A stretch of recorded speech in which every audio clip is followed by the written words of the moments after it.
Hi friends, welcome to Rani's kitchen. నేను మీ రాణి. ఈరోజు కొబ్బరి పాలతో రవ్వ లడ్డు చేసుకుందాం. చాలా సింపుల్గా టేస్టీగా ఉంటుందండి. ఈ ప్రాసెస్ అంతా చాలా డిఫరెంట్గా ఉంటుంది.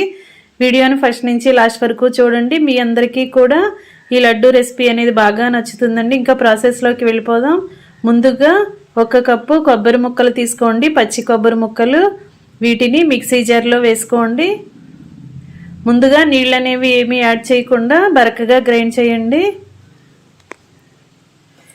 ఇలా మెత్తగా నలిగిన తర్వాత టీ గ్లాస్లో సగానికి మాత్రమే వాటర్ తీసుకుని అలా జారిలో పోసుకోండి. ఇప్పుడు వీలైనంత మెత్తగా గ్రైండ్ చేయండి. ఇలా గ్రైండ్ అయింది కదా, ఈ విధంగా సాఫ్ట్గా నలగాలి. ఇప్పుడు ఒక మిక్సింగ్ బౌల్ తీసుకోండి. దానిలోకి 1 కప్పు నిండా సుజీ రవ్వ వేసుకోండి. బొంబాయి రవ్వ, ఉప్మా రవ్వ అంటాం కదా, ఉప్మా చేసుకునే రవ్వ ఉంటుంది కదా, ఆ రవ్వని అలా గిన్నెలోకి వేసుకోండి. చిటికెడు సాల్ట్ కూడా వేసుకుని సాల్ట్ అంతా కూడా రవ్వలో కలిసేంత వరకు బాగా కలపండి. ఇప్పుడు మనం మిక్సీ జార్లో గ్రైండ్ చేసుకున్న కొబ్బరి పాలను కొంచెం కొంచెంగా వేసుకుంటూ రవ్వని ముద్దలాగా కలుపుదాం. మనం గ్రైండ్ చేసుకున్న కొబ్బరి పాలు కరెక్ట్గా సరిపోతాయండి. కప్పు రవ్వకి కప్పు కొబ్బరి ముక్కలు తీసుకుని ఇలా మెత్తగా గ్రైండ్ చేసుకుని వేసుకున్నట్లయితే క్వాంటిటీ అనేది కరెక్ట్గా సరిపోతుంది. ఇంకా ఎక్కువగా వాటర్ కానీ ఏమీ యాడ్ చేయొద్దండి.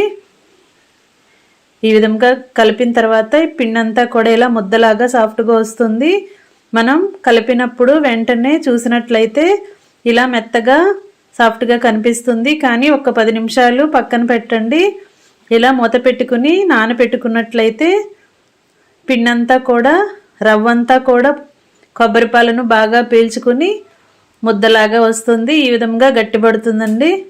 10 నిమిషాల కంటే ఎక్కువగా నానపెట్టొద్దు. ఖచ్చితంగా 10 నిమిషాలు నానపెట్టిన తర్వాత గట్టిపడింది కదా, ఇప్పుడు స్టవ్ ఆన్ చేసి కళాయి పెట్టుకోండి. 1 టేబుల్ స్పూన్ నెయ్యి వేసుకుని నెయ్యి అంతా కూడా కరిగిన తర్వాత మనం నానబెట్టుకుని ఉంచుకున్న రవ్వ నుండి చిన్న చిన్న ముద్దల్ని తీసుకుని కళాయిలో చపాతీలాగా వత్తండి. ఇలా నేను వీడియోలో చూపిస్తున్న విధంగా రవ్వ ముద్దని కొంచెం తీసుకుని ఈ విధంగా కళాయి అడుగున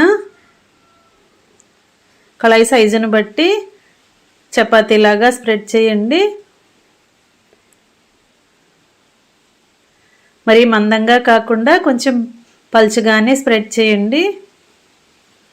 ఇలా చేసుకున్నాం కదా, ఇప్పుడు కళాయికి మూత పెట్టుకుని ఫ్లేమ్ మొత్తం సిమ్లో పెట్టుకుని మగ్గించండి. చపాతీ అంతా కూడా అడుగున బాగా ఫ్రై అవుతుంది. ఇలా క్రిస్పీగా వచ్చిన తర్వాత వెనుక వైపు కూడా ఫ్రై చేయండి. లో ఫ్లేమ్లో మాత్రమే ఈ ప్రాసెస్ అనేది జరగాలండి. చపాతీకి కలర్ అనేది బాగా రెడ్గా వచ్చిందంటే లడ్డు అనేది టేస్ట్ మారిపోతుంది. ఈ విధంగా క్రిస్పీగా వచ్చిన తర్వాత ప్లేట్లో పెట్టేసుకోండి. ఇదే విధంగా మరొక స్పూన్ నెయ్యి వేసుకుని రవ్వ ముద్దని కొంచెం తీసుకుని సేమ్ ఇదే ప్రాసెస్తో మనం నానబెట్టుకుని ఉంచుకున్న రవ్వ అంతా కూడా చిన్న చిన్న చపాతీలాగా కళాయిలో పెట్టుకుని ఒత్తుకోండి.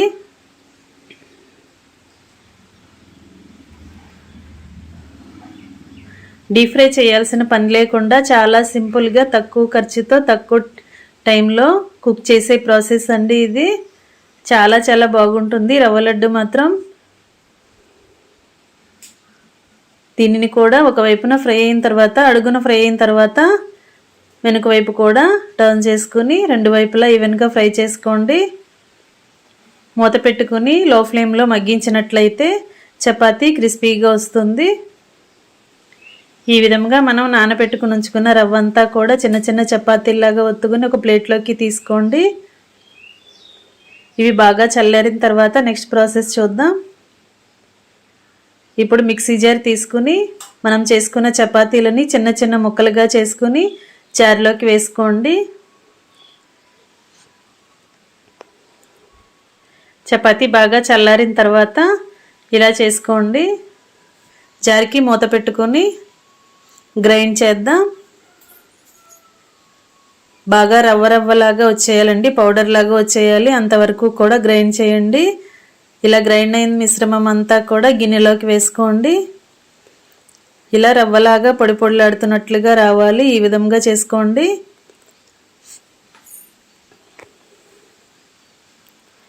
ఇప్పుడు స్టవ్ ఆన్ చేసి వేరొక గిన్నె పెట్టుకోండి. 1 టేబుల్ స్పూన్ నెయ్యి వేసుకుని సన్నగా తరిగిన బాదం పప్పులు, జీడిపప్పులు వేసుకుని బాగా ఫ్రై చేసుకోండి. డ్రై ఫ్రూట్స్ అనేవి మీకు నచ్చినవి వేసుకుని నెయ్యిలో ఫ్రై చేసుకోండి. ఇవన్నీ ఫ్రై అయిన తర్వాత గిన్నెలోకి తీసుకోండి.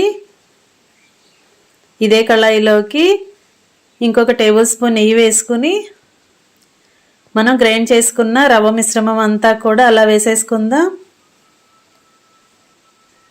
ఈ రవ్వని నెయ్యిలో వేసుకుని బాగా కలుపుతూ ఫ్రై చేయండి. ఫ్లేమ్ సిమ్లో పెట్టుకుని మాత్రమే దోరగా ఫ్రై చేసుకోండి. మనం ఆల్రెడీ ఉడికించిన చపాతీ రవ్వే కదా, ఎక్కువగా ఫ్రై అవ్వాల్సిన పని లేదండి. నెయ్యి మొత్తం అంతా కూడా నెయ్యి కలిసేంత వరకు బాగా కలుపుకుని 2 నిమిషాలు బాగా ఫ్రై చేసుకున్న తర్వాత స్టవ్ ఆఫ్ చేసేసుకుందాం. ఫ్రెండ్స్, ఛానల్ని ఫస్ట్ టైం చూస్తున్న వారు సబ్స్క్రైబ్ చేసుకుని పక్కనే ఉన్న బెల్ బటన్ క్లిక్ చేయండి. నేను పెట్టబోయే రెసిపీస్ అన్నీ మీ ఫోన్కి నోటిఫికేషన్కి వస్తాయి. ఏ రోజు రెసిపీ ఆ రోజు ఓపెన్ చేసి చూడండి. వాటిలో మీకు నచ్చిన రెసిపీస్ని కుక్ చేసి ఫ్యామిలీకి సర్వ్ చేయండి. రవ్వ అంతా కూడా బాగా ఫ్రై అయిన తర్వాత గిన్నెలోకి వేసేసుకున్నాం కదా. ఇప్పుడు స్టవ్ ఆన్ చేసి వేరొక గిన్నె పెట్టుకొని 1 కప్పు రవ్వకి 1/2 కప్పు పంచదార తీసుకుని వేసుకోండి. మనం సూజీ రవ్వని 1 కప్పు తీసుకుని నానబెట్టుకున్నాం కదా కొబ్బరి పాలతో, సేమ్ అదే కప్పుతో 1/2 కప్పు పంచదారను కూడా తీసుకుని 1/2 కప్పు వాటర్ తీసుకుని గిన్నెలోకి వేసుకోండి. పంచదారను బాగా కరిగించండి. 1 టేబుల్ స్పూన్ యాలకుల పొడి కూడా వేసుకుని షుగర్ సిరప్ని బాగా తీగ పాకంలాగా వచ్చేంత వరకు ఉడికించండి. పాకం అనేది చిక్కటి తీగలాగా రావాలి, చిక్కగా ఉండాలి, అంతవరకు ఉడికించండి. ఇలా చిక్కబడిన తర్వాత మనం రెడీ చేసి పెట్టుకున్న రవ్వ మిశ్రమం అంతా కూడా గిన్నెలోకి వేసుకోండి. పాకంలో వేసేసుకోండి. ఈ రవ్వ అంతా కూడా పాకాన్ని బాగా పీల్చుకునేంత వరకు ఉడికించండి.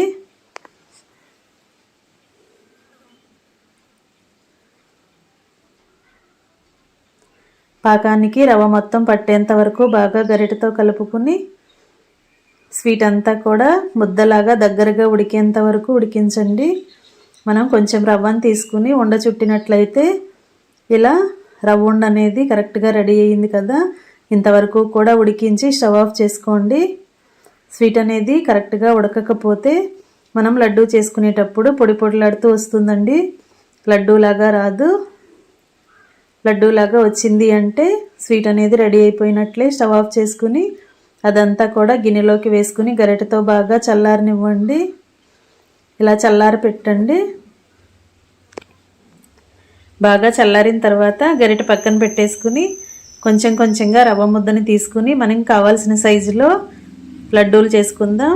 నెయ్యిలో ఫ్రై చేసుకున్న పప్పులన్నీ కూడా అలా వేసుకుని రవ్వలో బాగా కలుపుకుని మనకి కావాల్సిన సైజులో రవ్వ లడ్డు చేసుకుందాం.